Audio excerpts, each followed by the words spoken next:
आज बनवूया आलू मटर मेथीची भाजी। त्यासाठी कढईमध्ये 2 चमचे तेल गरम करून त्यामध्ये जिरी, कट केलेला लसूण, कट केलेल्या 2 हिरव्या मिरच्या, 1 बारीक कट केलेला कांदा घालून घ्यायचा आहे।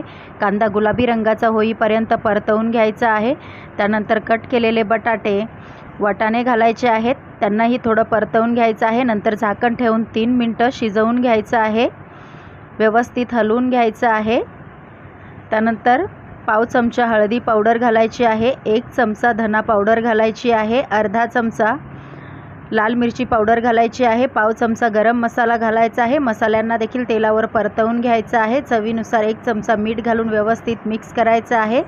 त्यानंतर साफ केलेली मेथी घालून घ्यायची आहे, मेथीला देखील तेलावर थोडंसं परतवून घ्यायचं आहे। त्यानंतर मेथीवर झाकण ठेवून 4 मिनिटं मीडियम आचेवरती भाजीला शिजवून घ्यायचं आहे। खाण्यासाठी तयार आहे आलू मटर मेथी। रेसिपी आवडल्यास लाईक आणि सबस्क्राईब करायला विसरू नका।